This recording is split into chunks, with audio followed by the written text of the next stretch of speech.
I'm Becky Buttons, and when you're ready to get started making buttons, you're going to need a way to cut out circles. In this video, I'm going to go over the options that we have for that, and those options include the ProMaker Punch, the MultiCutter, and I'm also going to show you how to use plain old scissors. This is the MultiCutter. It is nice because you can adjust it to do various different size circles from 1 inch, 1.5, 2 1/4, 3 inch, and 3.5 inch buttons. Those are the diameter for button sizes, so the actual cut is bigger.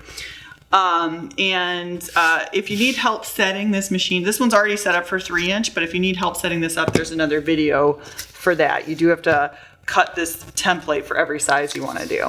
But this one's already set up for 3 inch, so I'm just going to go ahead and show you. You lay your page down on your cutting plate, you set the machine on top of your template and center it visually, and then hold it down, push the handle down, and rotate the blade all the way around. And I like to go a few times to make sure that I actually got it cut out correctly. So that is how you use the rotary cutter, and then you just continue making cuts until your page is cut out.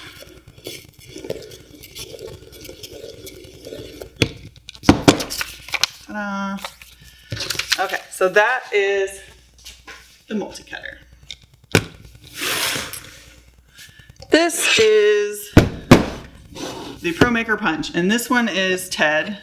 We've had Ted in the store for quite some years. You can see Ted's had quite the life. I often put off doing these videos because I want to get bright, shiny new machines, but I also just recently decided that I'm going to go ahead and start doing demos with my old crotchety machines because I've had them for years and they still work perfect. So in order to cut these with the ProMaker Punch, you first need to cut your pages down into columns. So if you use our design templates or the design tool on our website, you should get a perfect page of graphics. I'm just going to cut down the page with a knife on this self-healing mat right here. And okay.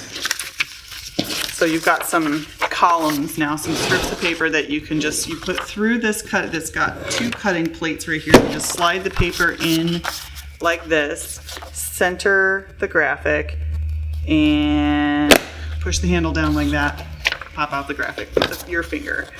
And you just pow, pow. You can also, since I cut these columns at the same time, these should be relatively well lined up so I can actually go and cut multiple sheets at a time. Pow. It's not quite, that one wasn't quite perfect, but you can get it pretty perfect. That one's good. All right, that is how you use the ProMaker Punch. It's a lot faster than the other option. Then, if you don't have a way to cut circles, you can just go at it with scissors if you need to. These graphics are loaded into a button making machine, and these crappy edges get folded underneath the pin back so you won't see them. So you can do that if you really need to. That's going to be okay. The danger of doing it with scissors, though, is that you can't, it's easy to get your graphics off center. So like if one side is less, like I've got this perimeter text, I don't know if we can focus on that, but that would be shot to hell using scissors. You would not be able to get that placed properly unless you're like a scissor ninja, which I'm not. So I like those punches because they save you tons and tons of time. The rotary cutter is nice because it saves you a little bit of money, and scissors you might as well just use to jab your eyeballs out. I'm kidding. Don't do that. They're okay in a pinch. All right. Oh, and here is the circle that I cut out with scissors, just to show how well that works.